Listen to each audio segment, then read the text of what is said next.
Welcome to the United We Scan podcast, the podcast by rural carriers for rural carriers.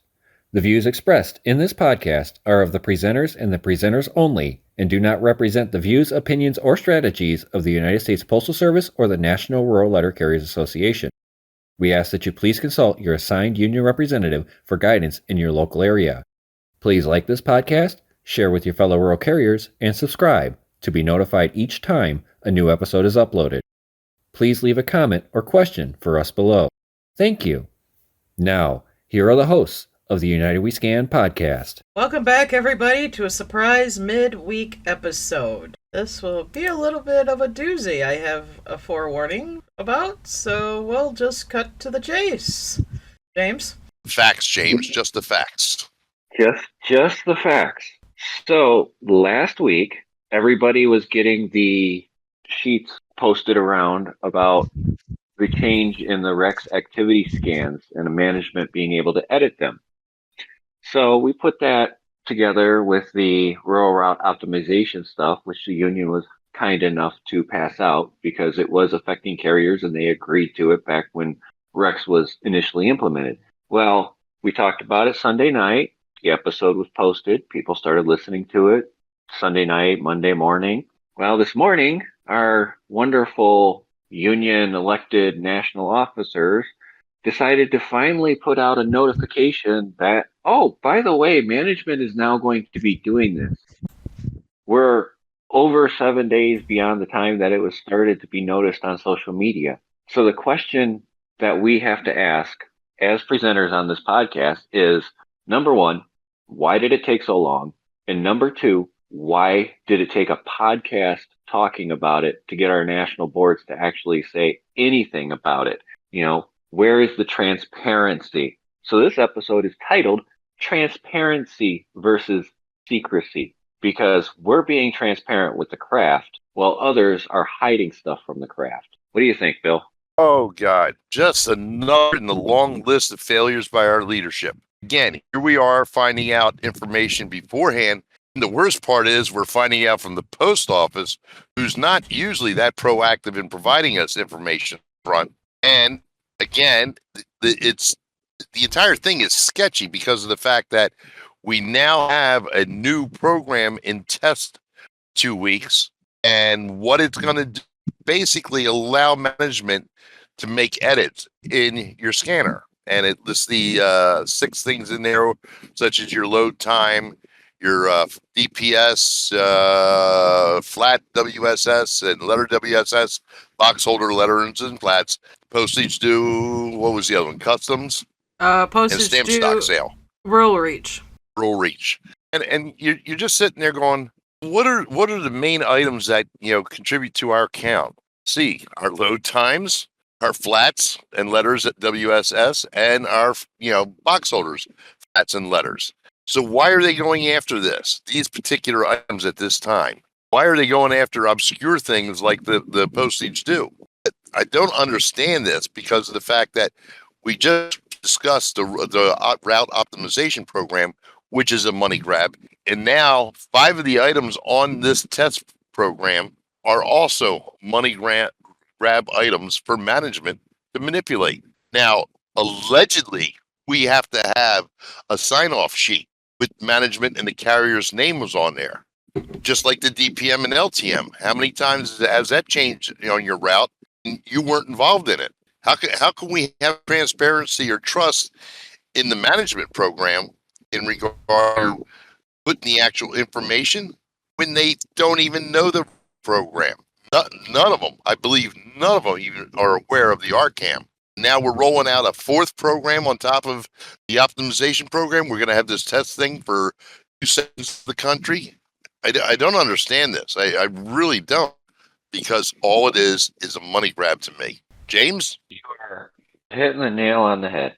And you've heard it from us. You've heard it from Meat Arbitration. You've heard it on Fed Up. Management will only do things that benefit management.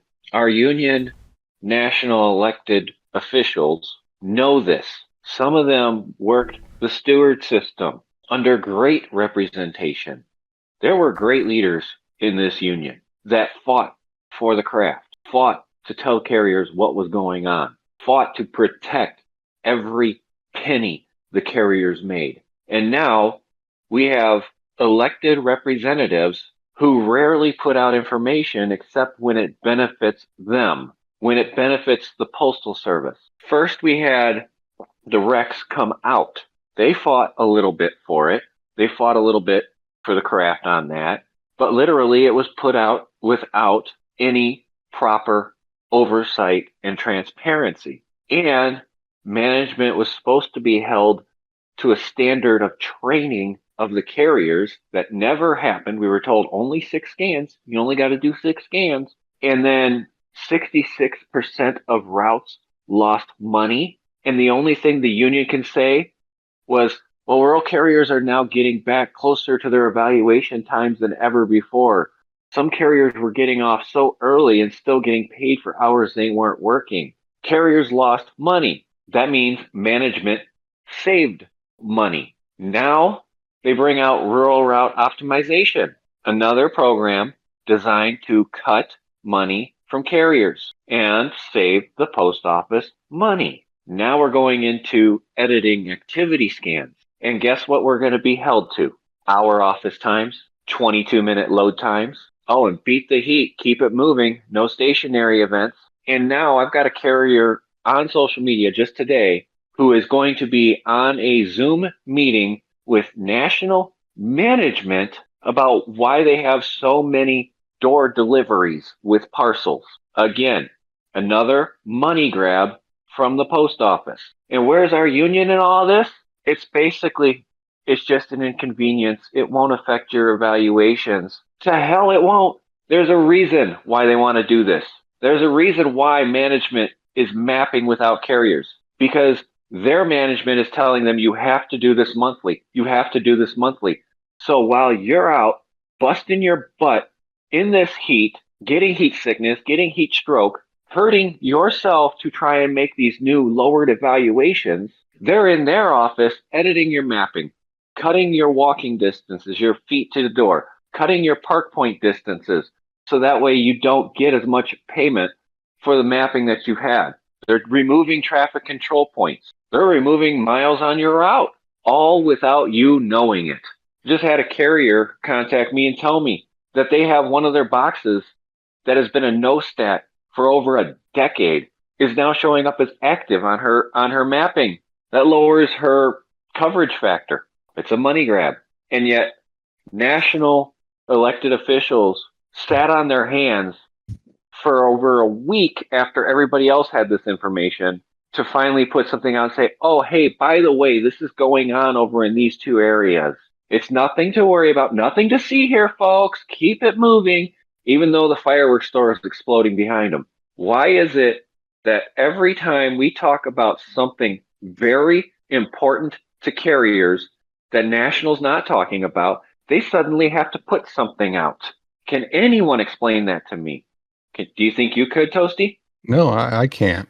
I know I certainly can't, because what confuses me even more is that they're adding this program now, or at least piloting it, when we still, to this day, do not have interim route adjustments like we used to under the 4003, where if you had enough additional boxes or enough additional mileage or enough additional dismounts and everything like that, you could move up an hour in between surveys or in between mail counts like the old 4003.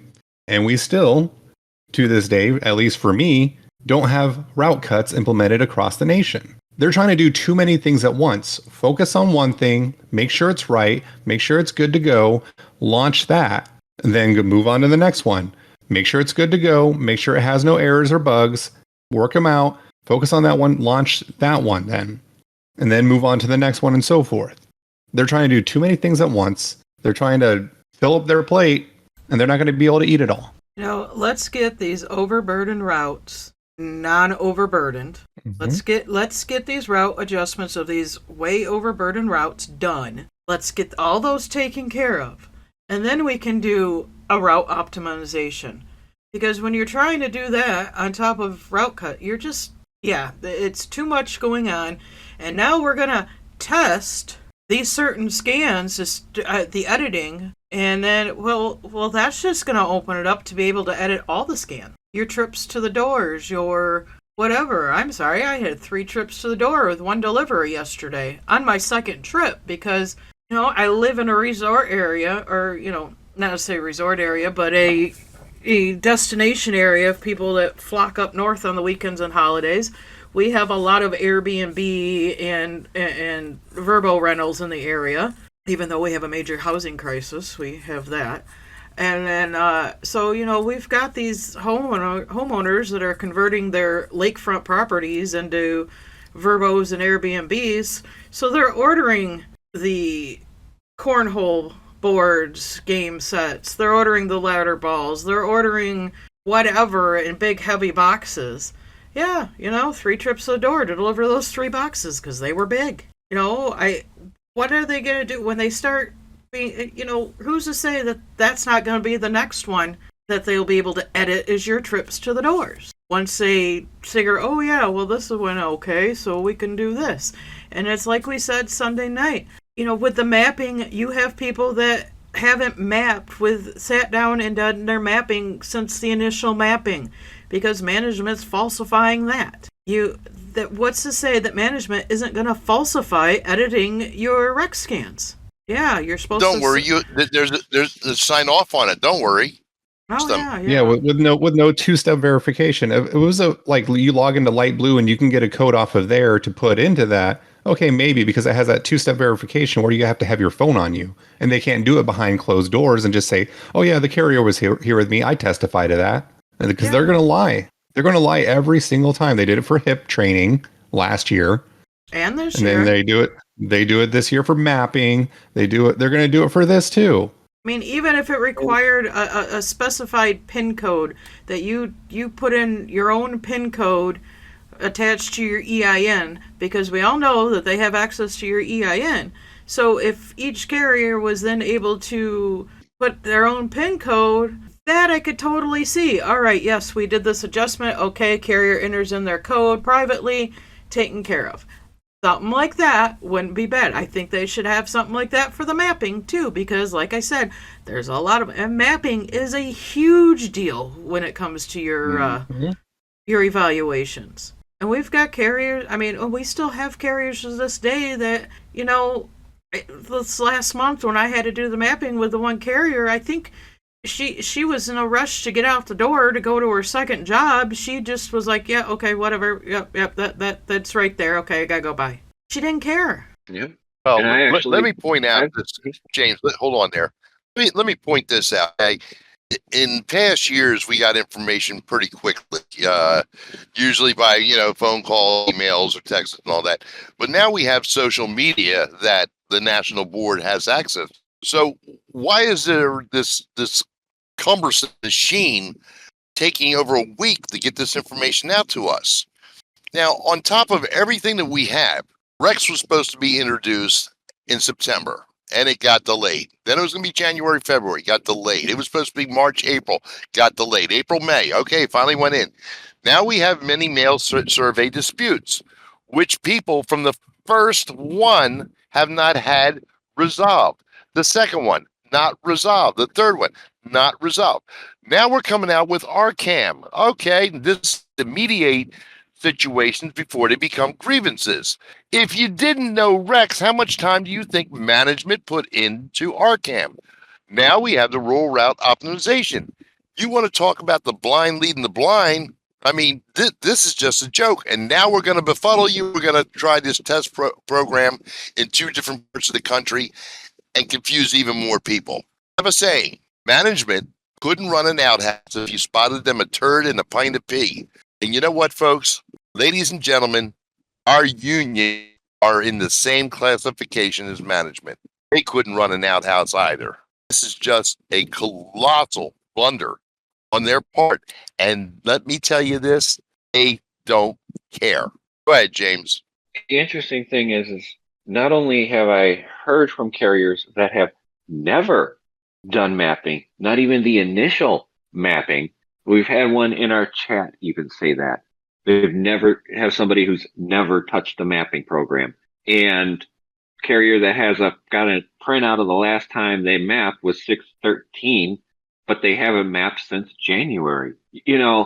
That's falsification right there. Management is falsifying it. They have in the RMSS program, it tells them they have to do the mapping by this specific date, and it gives them a percentage of the routes in that office that have or have not mapped. And to me, this is just another way for those managers who are falsifying documents to just turn around and falsify another one. And I'm going to use that word over and over because these are government documents. Even though they are electronic, they are government documents. And we're sitting here and we've been sounding the alarm. We've been sounding the alarm that we are not being duly represented against management's whims. Now, from ADA arbitration, Corey was talking about stationary events and how many hours of time carriers across the nation have spent in quote unquote stationary events. And that could have been sorting to load their vehicle, reload time. That could have been coming back from break, sitting down in the seat, taking the key out of your pocket, sticking it in the ignition, shutting your door, putting the handbrake off, straightening your wheel to move.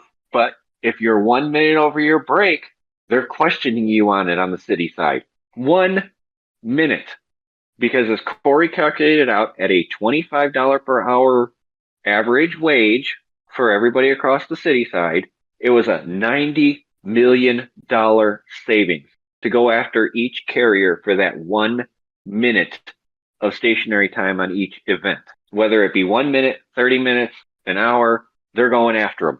I've been harassed for stationary events at my reloading points. I've seen the benchmarking spreadsheet that says this carrier has too many unscanned parcels. This carrier has too many trips to door.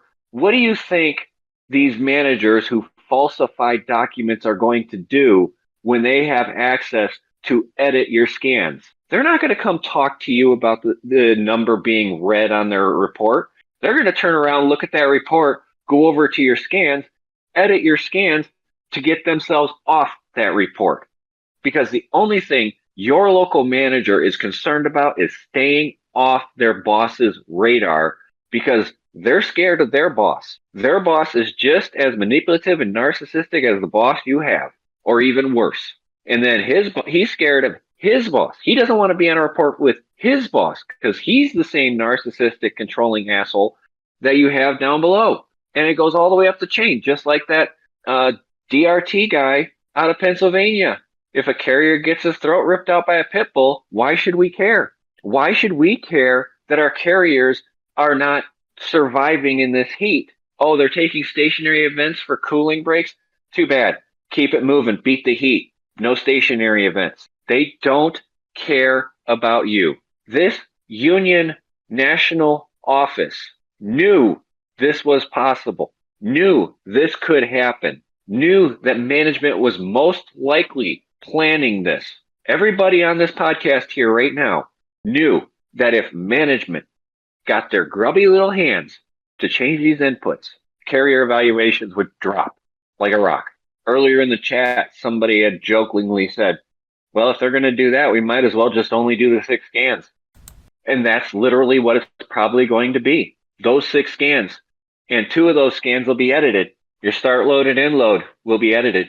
Well, under the Rex Q&A dated 9/15 of 2023, question number 110, will management be able to change the data that I put into my scanner? It says no, not at this time. The only ability of local management to change any entries is to match the timekeeping scans to the times written on the 4240 by the carrier. No other entries may be edited locally.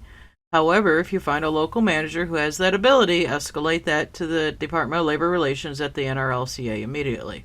So not even a year ago, this is 10 months ago, they said no. And now it's, we're going to test this out. But you notice they said at this time. Mm-hmm. So they knew it was going to be a possibility in the future. And they had nothing ready for it. No. because rural carriers have had it too good for too long. Carriers are working off the clock more now than they ever have, just to beat the times of their evaluation and to beat the heat. There are offices that have moved their start times up. They're going in later. They're out in the heat longer because management can't schedule trucks right. Can't say if your truck needs to be here at this time so my carriers can have 80% of the available mail up when they arrive, so that way they can get out there and actually literally beat the heat just by being efficient carriers on their route at the time that we schedule them to be there. And James, how many carriers are working off the clock so that they stay under the evaluation so they don't get cut? That too. Because there's the three categories, in regards to being overburdened. It's severely overburdened in your a certain amount of hours, you're over evaluation, or you need assistance. Well, my office alone, that demonstrated that aspect was thrown out the window because of the fact that of the three routes adjusted, neither of the three were overburdened to the point where we were going over our weekly evaluation. And none of us got any type of assistance through the course of the week. So what is the criteria for relieving these overburdened routes? Because I'm sure there's a lot more offices out there that had more than 70 hours on their routes, and they're still sitting there 5 years after the Amazon really took effect on us. And don't forget, another reason why they're probably coming in early so that they can get done before their evaluation is because if you are consistently over your evaluation, management can force you to take DPS to the street. Mm-hmm. That's another aspect of it. They may be trying to case their DPS because that's the way they've done it for 20, 25 years. Something the national board doesn't know, how to run a route for 20, 25 years. This is just another shit show by the post office, and the national board's complicit in it. They really are. Oh, hey. They might as well just move their office down the street and work in the same building as Lewis. So this just came out 5 minutes ago on the NRLCA Facebook page. The U.S. Postal Service and the NRLCA have signed an MOU to rehire rural carrier annuitants as holiday assistant rural carriers, HARCs, ARCs with an H. These individuals, they're going to do that again between November 2nd through January 24th. Who's going to want to come back for $19 an hour? Yeah. You can't make this a 30-year city. Sorry, 2038. 2038. A 30-year city carrier is going to come back, work during the busiest time of the year for 2038 after walking off the job and retiring at almost $50 an hour. Yeah, right. Okay. That's yeah. You can't make this stuff up. Mm-mm. And it's crazy to think that we have national leadership at the Postal Service, the leaders of management, that don't realize what's going on down here at the ground level. And they think they can just throw policies and procedures to make more things get done for less money than can be possible. And on top of that, they're doing it with a workforce that has been gutted because of the fact that carriers don't want to work in a hostile work environment, don't want to work for equal or less pay than other jobs in the area, and they don't want to spend 10, 15 years waiting to get career benefits. And they don't want a PTF position where they have to pay full union dues working 2 days a week. I think this national board has a motto that matches when I was actually working as a cab driver in Lansing when I was just about 20 years old. And the motto of the cab company was, if you work your 12-hour shift, fuel the car up, pay the dues for using the vehicle and all of applicable fees, and you go home with nothing, you've done your job. If you go home with any money, you've done something wrong. So once you've worked your routes, paid your taxes, paid for the benefits that you get as a PTF, and then paid your full union dues to the NRLCA, and you go home with nothing, you've done your job. But if you get some money out of that paycheck, you must have done something wrong. I can't wait for Reno. I know the feeling. I know the feeling. I mean, Yeah. I'm sure there's listeners out there that can go on our Facebook group and post all the times we have talked about something, and not even 2, 3 days later, the national board is now posting about it. There's several times we've done that. Why is it that social media and this podcast are much more efficient and transparent than our secret national board with their secret communications with the Postal Service that slowly tear away at our wages, work conditions, and benefits? And we They wonder want to why tell us, people are leaving because there's no trust, there's no transparency. yeah, And there's no accountability. Hmm. And that you know, falls right into the retaining and hiring as well. And like I, have said in the past, when management is treating people like dirt and they're just done with it, and so they leave. And this is not just leave replacements. This is also many regulars who are just fed up and like, I'm done, and they leave. And then, they're talking, and especially if you have management that's local to the community, word gets around. Therefore, you know what? Positions don't get filled because nobody wants to come work for that management. I mean, my vice president of my county unit took early retirement because of the management in her office. She worked it out as long as she could till she got to the point where she could take early retirement, and she ran with it. And as soon as that happened, she pulled her dues from the union and said, I'm done with all this BS. Didn't want to participate in the union anymore. Didn't want to deal with it at all. Think about that. Someone who spent their life working for this craft, working for this union. Yes, that person was a very active union member. I know who you're talking about. I have met that person many times and had a decent relationship with that person. She was the kindest person to me at that post office when we were shoehorned in there. A sweetheart. She really was. Yeah. But this is what they've done.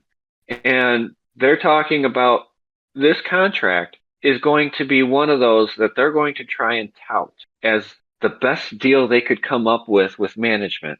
It's not. Not when you have national officers working with management to undermine carriers, telling us that the bell curve tells us that it's more accurate. A spreadsheet tells us it's more accurate. Just like a spreadsheet tells management that carriers are going over the number of inputs on their scanner. Just like a spreadsheet tells management how many minutes you spent stationary on your route. Just like a spreadsheet tells management whether you have too many trips to door, have too much load time, have too many stamp stock sales. Everything that management could edit with this little pilot are things that have been red flagged by management for benchmarking. But we got to grieve benchmarking, is what we've all been told from the beginning. And it'll be settled with management won't do it again. So wag of the finger, slap on the hand. We need to pull something like what City has, which is the no covert techniques. That's a covert technique. You're not actually coming out and observing me doing my job. Mm-hmm.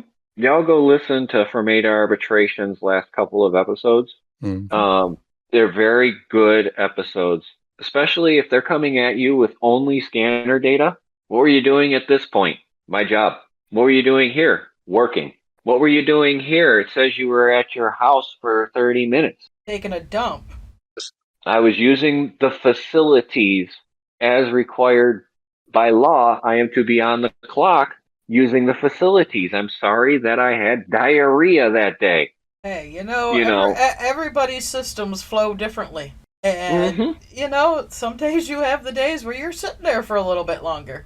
And honestly, if those are the days I'm sitting there a little bit longer, and you live on your route, or really, really close to your route, like within a block, you know what? I would rather use my own facilities. With the good toilet paper. Exactly. But that's not an authorized lunch spot approved by management. I wasn't didn't eating know. lunch.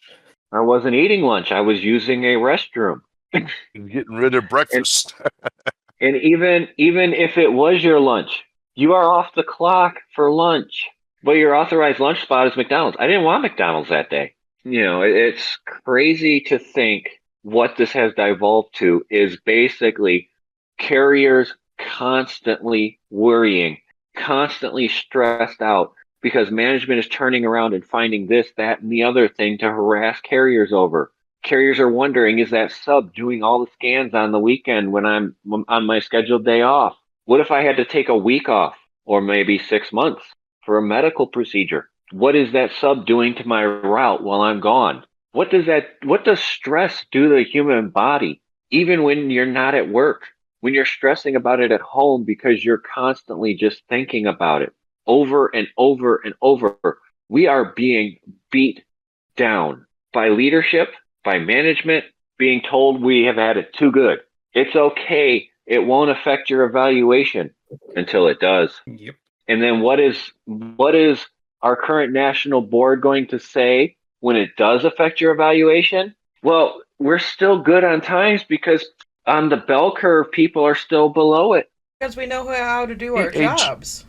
Hey, James, were people under their evaluations before Rex? There were a lot of people that weren't. But were there people under the evaluation, before Rex? Yes. Okay, so how did that bell curve different then now? Because the 66% of the people who lost on that first round of mini mail survey, whether they lost $1 or they lost $16,000, they lost money, correct? Well, if I recall from SWAC, when we had the presentation by President Don Maston, he put up on there that for the first mini mail survey, prior to the first mini mail survey, carriers were almost 4 hours under evaluation every week. So that's just under an hour a day. And then he put up the next slide, which was after the first mini mail survey, and carriers were under their evaluation by 1 hour for the week. And he said that was a good thing. It was the perk of the job to be able to get out there, do your job, and come back and still be paid for an hour or two each day. That's the perk of the job. If you do it well, if you organize just right, you set everything up just right, you helicopter, maybe that helps you to just go up to the box, grab, go, throw, and go. Boom. That was the perk of the job. That perk's almost eroded away completely to where it's just almost nothing now. It's to the point where when I took the job, I wanted it because of the schedule. I could drop off my kids at school, go to work, finish my route, go back and pick them up from school just in time. I can't do that anymore. Yeah, and think about this. I'm going to use my own self for this. The perk of my route, I was a 42K prior to Rex, and I would get my route done in between 7.5 and 8 hours on average. So I was under by a half to an hour on average each day. That does include Mondays where I was over the evaluation and days where I had very little mail and packages. First mini mail survey comes out, I'm still a 42K, still half an hour to an hour under my evaluation, and I don't work off the clock. Next one comes out, I'm a 41K, still doable, but now I'm a half an hour to 5 minutes under evaluation on average. Next mini mail survey comes out, I'm a 40K. I'm no longer under evaluation most of the time. I am at or above it now. My mail volume, according to the computer, has dropped slightly, but according to the volumes that I record daily, my volumes have not changed. My package numbers have gone down a little bit in the past few months, but that is normal for this time of year. And my package average in Rex is 15 packages under my normal average of packages. I am losing money because of this system. And every single dispute involving the information that I have that actually matches the data that it should be has been disputed, no action taken. There are carriers out there that are disputing things and getting no action taken. And it's actually an accurate change that needs to happen. And they're going, why should I even dispute it when management and the union won't agree it's actually wrong? And in the chat, somebody just said to me, wouldn't it be nice to see the data so you could figure out what is happening? Yeah, it would be great to see what is happening, but just trust them? No, I don't trust anybody that messes with my paycheck. I don't trust anybody who says we've had it too good for too long And I don't trust anybody that says, don't worry about it. It won't affect your evaluation when everything they're messing with affects my evaluation. Question people have to ask themselves with this program, this pilot program, if it wasn't going to reap them substantial financial reparations in regards to the cost savings, do you think they're even doing it? They just want to see what these two locations are going to generate savings and then try to force it into the contract so that they can save even more money. The way this whole thing is going right now, ladies and gentlemen, they're trying to push us to hourly. Mm-hmm. They're trying to micromanage us down to an hourly position, just like the city carriers. And then when they get to a certain point, they're going to introduce the pivots. Well, Because yeah. we don't have enough carriers. You don't have enough carriers. Okay, your route's only 6.5 hours. You get an hour and a half of each piece. Hold on. I have to drive 20 minutes to get to the other one and then another 20 minutes back. There's 40 minutes on an hour and a half. So that means I can only actually take 50 minutes of mail. This is how stupid it goes in my office, is that they will actually assign a piece to a city carrier who's anywhere from 20 to 40 minutes away from the piece they gave them, instead of aligning it with routes in that area, because they don't like the person, just because it's a new person, just because it's the person they can intimidate into doing it, whatever reason they choose to. But that's what they do. And for the example, Because they've never been carriers.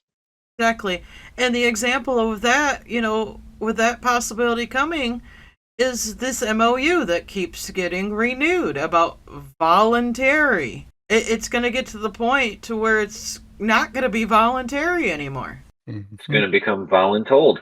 Yep. And you're not going to, and if you go hourly, you're not going to get paid overtime to do it. And I'm going to say that if we are elected to the national board, that is one of the first things that's going to go. The abuse to carriers because of management's lack of management skills is not the union's problem. It is not the craft's problem. When you agree, Toasty? I would absolutely agree.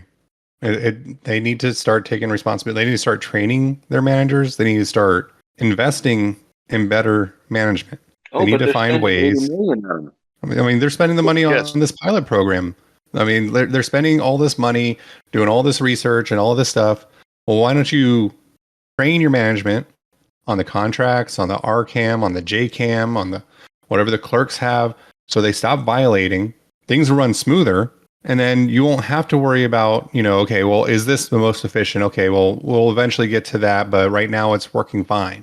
But at this time, no, you need to work on y'all first. We can do our jobs. You need to learn how to do yours. And do Because it with... they failed Go ahead. They failed to train their management in the REX program, and just came out with district. Just do the 6 scans. That was eaten into our skulls. Oh, you just need to do the 6 scans. That was the 6 scans to keep them off the radar for district. And they didn't care about anything else after that. And like I said, for 5 years, I did the training in my office, because even though we had an ADR in the office, he wasn't around that much. And therefore, I stepped up and took it on myself to educate the people, because this is your paycheck. And God, I don't know how many times you have to beat it in somebody's head to make them understand.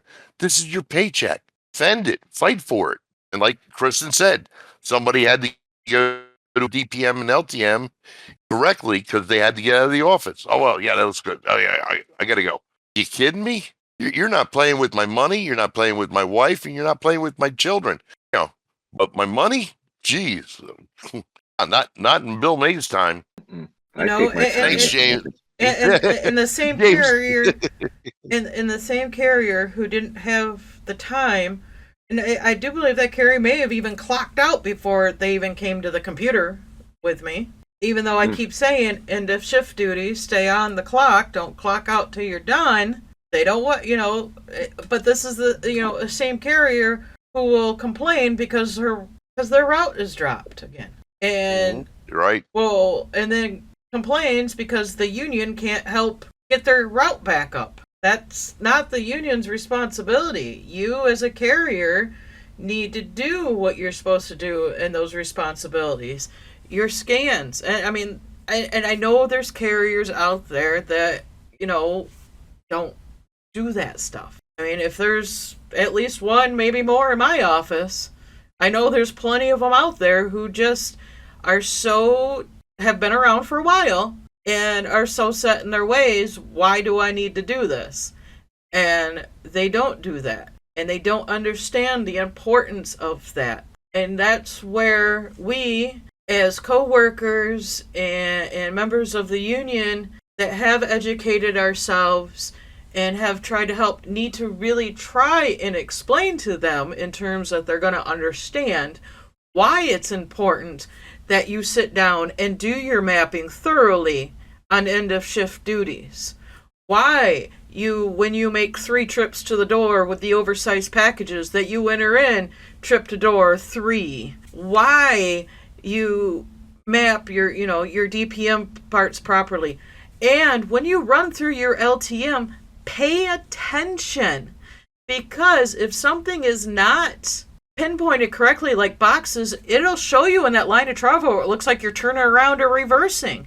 And then, I get it, you want to leave, but you need to make sure that stuff is correct. I mean, I had to go through it with Myra. I literally would sit there and watch my full LTM just because I knew I was still making corrections from the former carrier, and literally go through it and pause it where I knew I had boxes that needed to go back and, realign them so they were proper alignment in the travel, and write them down, and then go back into the DPM again and re-edit it and then run it through again. Yes, it takes time. And when you have management that doesn't want to sit there and with the time with the carrier, that's an issue. Or you have management that just hasn't done it at all with the carrier. They took it upon themselves. They don't know the routes. And now they want to try to edit scans. That, in certain instances, I can see where being able to edit scans would be good for something that was hit by a mistake or didn't get entered by mistake. I can understand that. But without having some sort of way to make sure that the carrier, not just a sign-off sheet, that the carrier was present and know that these needed to be adjusted, there's no fail-safes in place. There has to be some sort of fail-safe in place other than a sign-off sheet. Because if you know management, they'll just write down your initials that you signed off on it. Or even worse, James. Or even worse, like the RRO, they can turn around and input your name on the final page of it and say that you were there and present when they changed your route mapping. And you weren't even there. They changed your route for you, and you didn't even have a chance to give them safety inputs, like making a left turn across the highway from the far right lane to go down this other road will get me broadsided by 2 semi-trucks and a pickup. Well, like I said, I have 2 U-turns on US 23, one of which is a 5-lane highway. And luckily there is a road there right after that last box that I make a turn into that road and turn around, and literally I will, if I don't nail it just right with my curve in, and luckily it's not a highly traveled side road, so I can back in when needed and making sure it's clear, so then I can come out and then wait for traffic so I can see from both directions. And my other one on the south end is, that's just 2-lane at that spot, but I've got, it's 55 miles an hour with a curve right there. I treat that like a left-hand turn onto that side road to make my U-turn to come back up heading north. That to me is a left-hand turn, and then I just turn it around on the little side road. Again, that's not heavily traveled. Sometimes there is traffic coming out. Well, I turn into that road. There's a little section that you can pull off very easily, and I'll pull off and wait for those other traffic and then turn around and come back out to the main road. There's instances like that where it can't be helped, but when you have routes that are ran, that are currently doing it the safest way, and if these optimizations are making it not safe anymore, then yes, that needs to be addressed. And some carriers, their first instance of it will be, here's your new route. This is what you're driving now. We talked about it on Sunday's episode, how to protect yourself with that. Management has to drive that routing. Make sure you're there with them. Of course, you're not going to be paid for that, but that is protecting your money. I understand you're off the clock doing that, but that is the only off the clock work that I would do to protect my money. I would do anything to protect my money if I could. That's legal. It's almost unfathomable to many people out there in society of what lengths a corporation will go to cheap out on its labor. But yet everybody works for some corporation that may do that. Look at your automakers who cheap out by sending production overseas. Look at your clothing manufacturers that cheap out by sending it to Taiwan and China, losing jobs here. Your steel manufacturers who sent it over to Russia. And don't forget your clothing stores like Temu. Cheap stuff, breaks easily. Of course, they do help the Postal Service. They ship through us, but it's cheap products that shut down quality product stores. Your carriers are the quality product, and you're cheaping out on them. Montgomery Ward's, Sears, Kmart. Those are three names that cheaped out on the product. And where are they now? Maybe that's the plan. An empty building on my route. That's where Kmart's at. Maybe that's the plan here. Maybe it's to cheap out, make it untenable to maintain the Postal Service because there's not enough people to actually make it happen. And then they sell off all the S&DCs and the PNDCs to somebody like UPS or FedEx or Amazon and replace us all with a private company. And then the only thing left is the mail side of it. And that'll be shut down because it's too costly to deliver just letters and flats when you could have turned around and charged Amazon the standard rate for parcel delivery and actually turned a profit. But no, let's turn the profit by cutting people's pay. Hold on. If we charged Amazon the standard rate for the parcels, do you think that Amazon would have grown exponentially quick as they did without us? Nope. I think, honestly, it would have been a slower grow. Oh, yeah. But they probably also wouldn't have as many crappy companies on there that they do. You know, all those weird letter combination name companies out there that they have on that site now instead of legitimate companies that they used to. The third parties, yeah. Yeah, but back to what we were talking about. They are trying to save a dime off the carriers because they know that our current national board will not protect us from them. Just like the city side's current national board won't protect them because it's an inconvenience. It doesn't. This leads back, James, to people saying, "Oh, well, Bill's just an angry man." Well, no, this is my passion. Okay, let me tell you, program on top of program on top of program on top of program, and you still haven't qualified management in regards to their training for RECs. They still don't comprehend how that's supposed to work. There's nobody out there who's going to give you an accurate description of what an unscanned parcel is. There's people out there always questioning how many dismounts. Did it have to go to the door? Just like we'll have carriers cheating by, taking everything to the door, even if it's a pill bottle. Okay? But the thing of it is that, folks, why aren't you angry about this? Why aren't you angry about them stealing from you? Why aren't you angry about management treating you like shit, giving away the subs, trying to steal out of your damn paycheck? What a little anger actually good for you.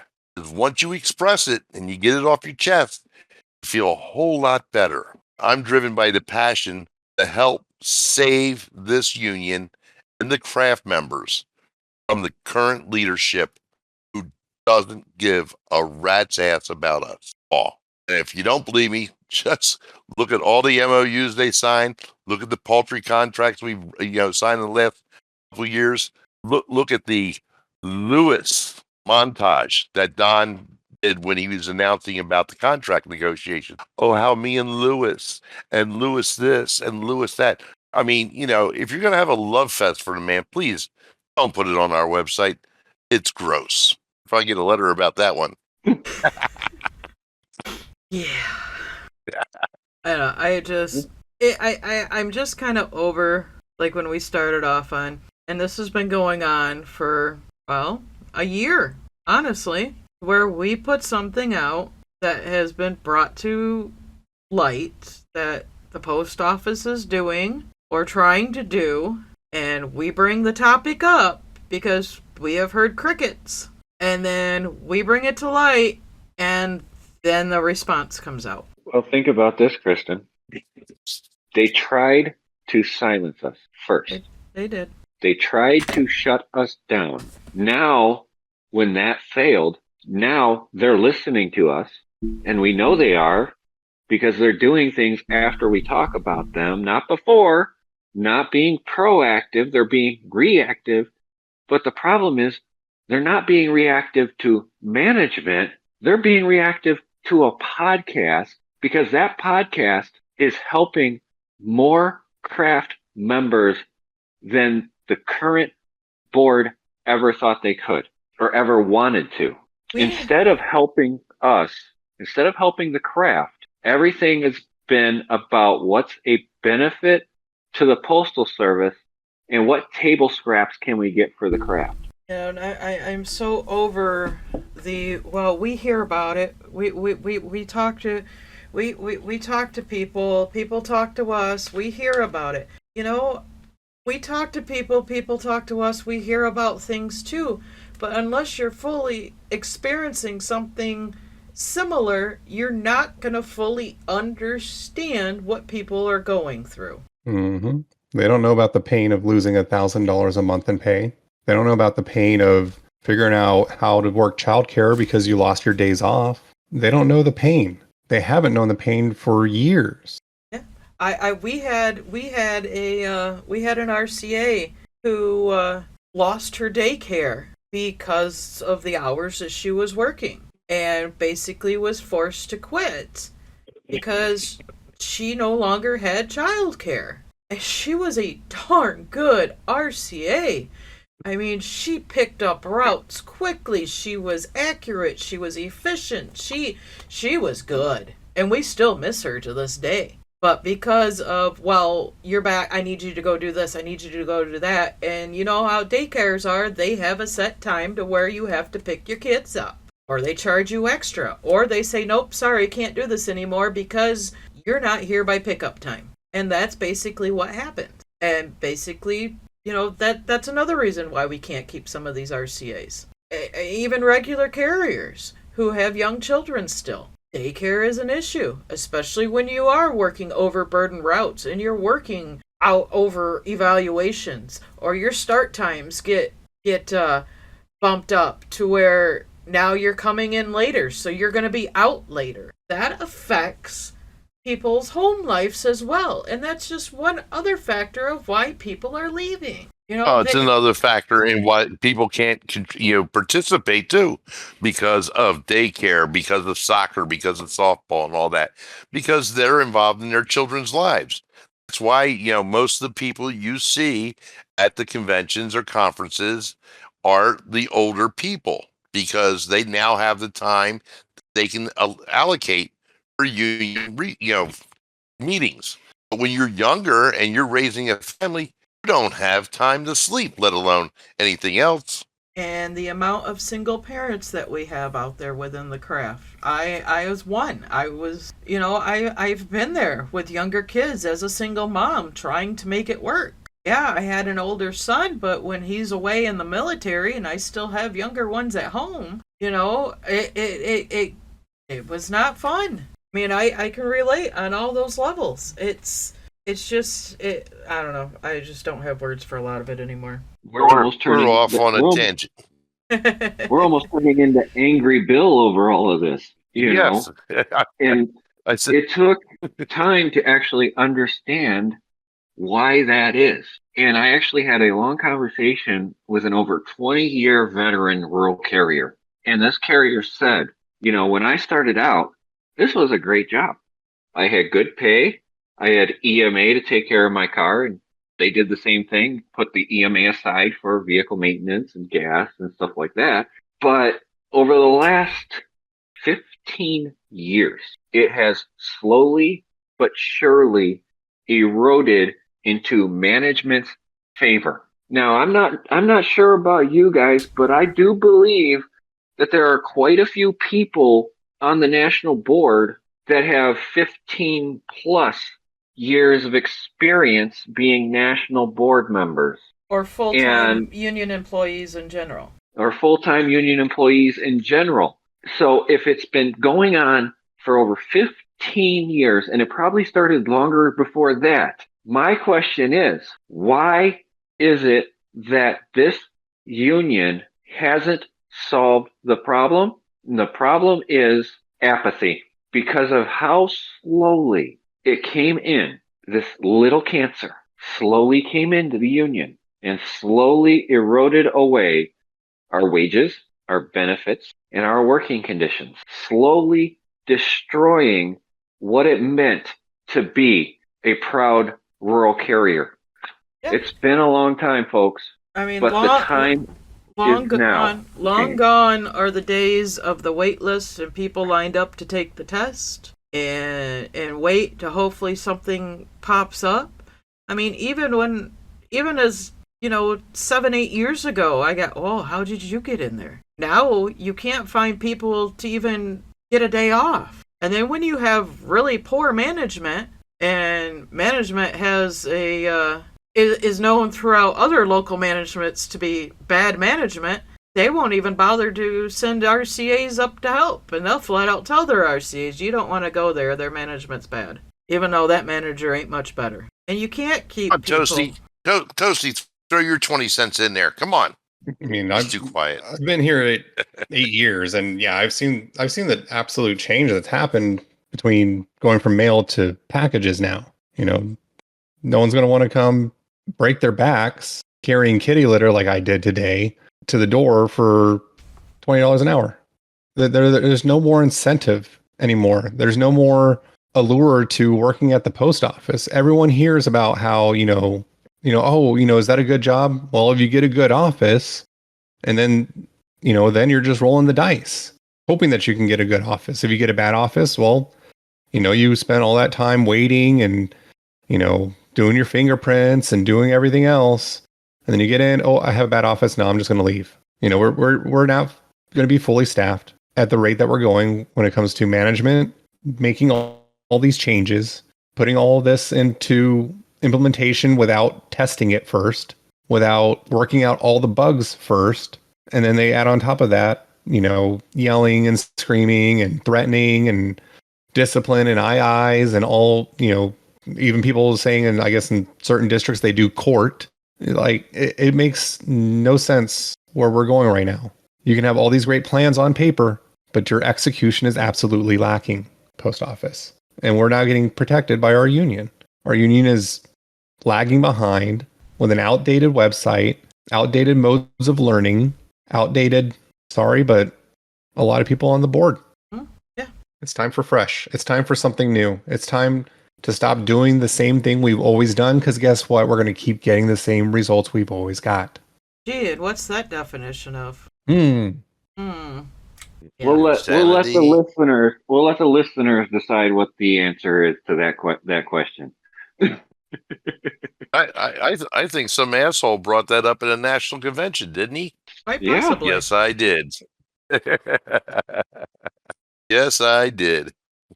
All right, guys, I think it's about time for final thoughts on this. Well, I Don't think you? y'all just wandered off the original line of thought here. It was, Yeah, I think- it was refreshing to hear you all kind of push out your anger. We gotta Well, do that It's once not in just a while.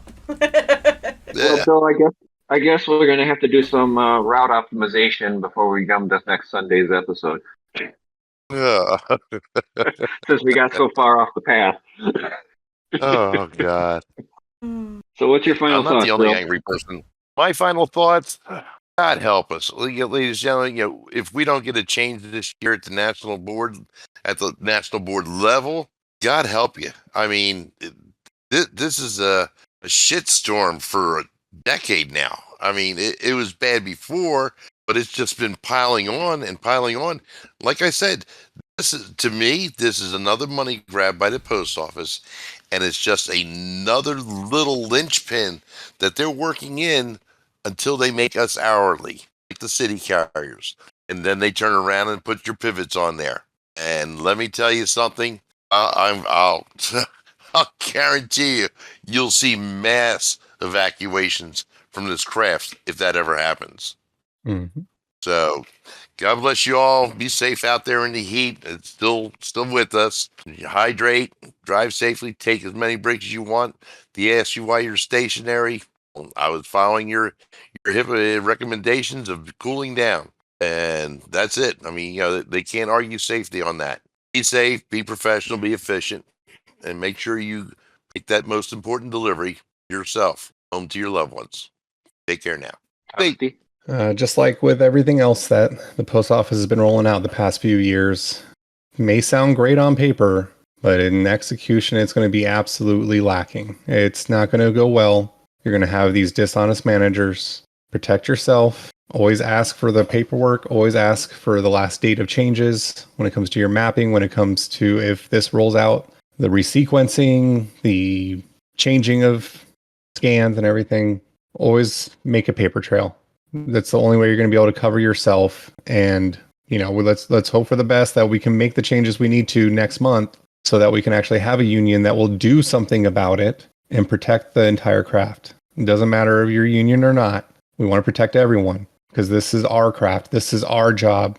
This is our family. When we got into this podcast, it was all about getting information out to the craft because we thought, especially the originals that started this podcast, thought our craft needed this information. And it comes true every single week we do this. Every single week, there is something new coming out, whether it be from management or from the union, or it's issues that carriers are having throughout the week that they come to us with. There is always something to talk about because you can't make this stuff up. It is all reality. And this is better than the scripted reality programs you see on TV because you can actually benefit from it. You can actually make a difference in your life with the information that is given out because your money is the most important thing to you about this career. What you make from this career is important to you. And having great management helps with that. And we don't have that. We have management that undermines carriers, management that lies about carriers. They'd rather climb a tree to lie than stand on the ground to tell the truth. And then you have union leadership, union elected representatives who should be fighting for this craft, who should be standing up for your rights as carriers, standing up for your paycheck, turning around and basically saying, you've had it too good for too long. And these things are just an inconvenience, like the city carriers leader said, their elected representative said. Why is it taking a podcast of rural carriers who had no association with the national board, other than at the time, some of them being elected local stewards who were then subsequently decertified for giving carriers information they needed? Why is it taking them putting this stuff out there to actually get the national board to actually do anything for this craft of a meaningful sense? And even then, the meaningful sense is, well, it won't affect your evaluations yet. Remember, there will be a time for change, and that time is coming up. And I hope and pray that those who are at the top are ready for that change, because it's a coming like a freight train. Because at the end of the day, when this craft stands up, we stand together and say that we're all in this together. Thank you, guys. This was always... Our midweeks always turn into doozies, don't they?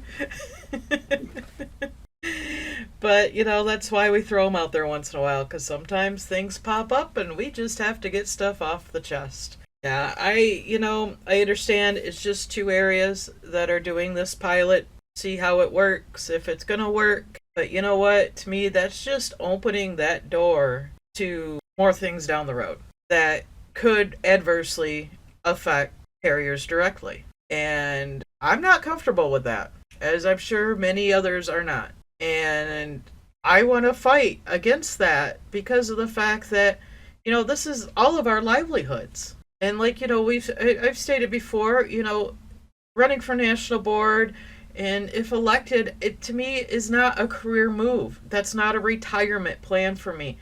For me, that is a way to get up there, to step up, to be able to help everybody in the craft to get where this craft should be and needs to be, and set that pavement for that next generation that's going to be coming up and wanting to be in those elected spots to help continue the momentum forward. And this is our one and only platform that we have to be able to reach out to more than just our local people, more than just our regional people, and more than just at national convention on nomination and caucus night. Know that, yes, we really care. Yes, we are working on the ground floor alongside every single one of us.